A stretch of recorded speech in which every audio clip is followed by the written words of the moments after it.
Dr. Williams, I think all too often many of us may have pushed it too hard. Maybe we've gardened, or maybe we did a little athletic endeavor that may be beyond what we should be doing, and we've woken up with a sore back. But how do we know when something's simply a sore back, or perhaps it's something a little more than just a simple strain? When do we seek that help from a doctor? Yeah, it's a great question, and sometimes a difficult question even for us to answer as physicians. But if we're talking about something more serious like compression fractures, right, I look at the patient history. So female sex, over the age of 70, history of osteoporosis, previous history of compression fractures, those are all things that put you at a higher risk for having new or additional fractures.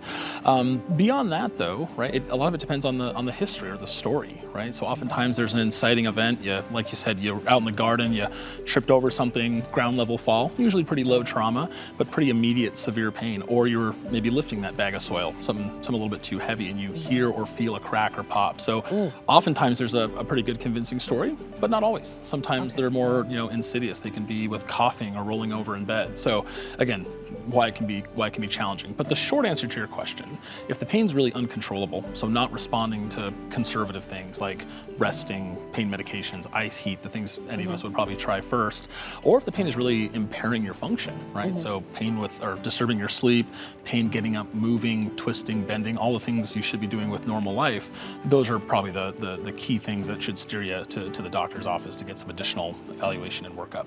Okay, and then what are the symptoms though of a compression fracture itself? Yeah, great question. Yeah. So most commonly, there's usually what we call point tenderness. So if that fracture's at, say, the lumbar 2 or L2 level, usually they're pretty tender to that spot.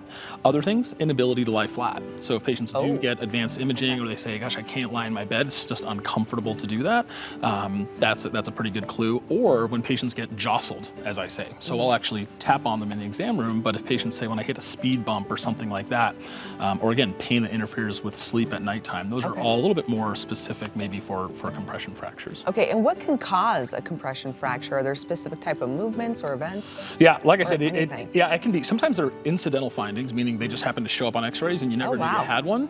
But sometimes, like I said, there is a convincing story, like I said, a fall or a bending, twisting, something like that. So it can be kind of across the board, but usually, talking about osteoporotic fractures, usually just weak bones is the main risk factor. All right, and so then I'd imagine that's a risk that then probably increases with age, right? Correct, yeah. Age, degree of osteoporosis, again, previous fractures. Okay. And how do you treat a compression fracture? Exactly. So there's kind of two major ways to do it. There's conservative care, right? So kind of like we talked about, bed rest, pain medications, plus or minus bracing. But there's really not great evidence that really reduces pain scores, and it's definitely not going to fix the fracture.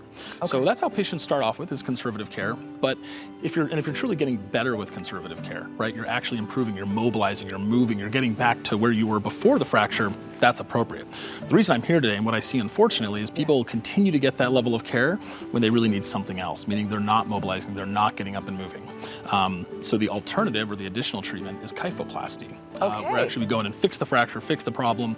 And I will say people who get kyphoplasty actually do a lot better, have less complications, less mortality in big population studies. Okay, so kyphoplasty, so that is the procedure, if you will, of fixing those types of fractures? Exactly, that's exactly in a nutshell. Yeah. Okay, all right. Yeah. And what are the benefits of this type of procedure, though? That's a new word for me. Kyphoplasty. New for a lot of people. Yeah. So it's really the same idea as fixing any other bone, right? If you fractured your arm or your leg, right, it'd be broken like this, right? We would want to reduce the fracture and then cast it so it can heal appropriately. Same principles, except we just have to go about it a little differently. We minimally invasively access the spine, usually under sedation, numbing agent, anesthesia. We go in, we actually reduce the fracture with either a balloon or an implantable device, and then we actually put bone cement in a very safe and controlled manner to actually fix the fracture and fix the pain. So yeah, like I said, people have more or less immediate resolution of pain. So again, it's truly a life-saving therapy, a very gratifying procedure, immediate benefits.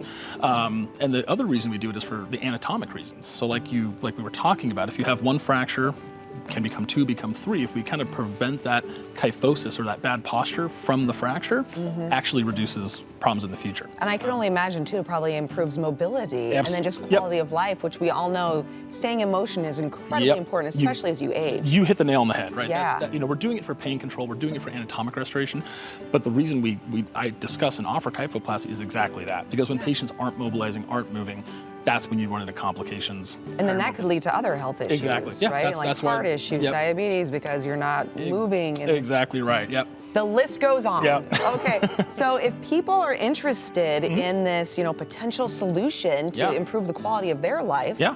and keep moving, what do they do? Yeah. So I'd encourage patients, people watching, to go to stalphonsus.org and just Google Kyphoplasty, and hopefully that's spelled out on the screen because it's a new word for all of us. But Yes. Yeah. Yeah. That is. I've expanded my vocabulary and Excellent. my knowledge Yeah. about back pain. Thank Yeah. you so much, Dr. Williams. Thank you for having me. Greatly appreciate Yeah, it. absolutely.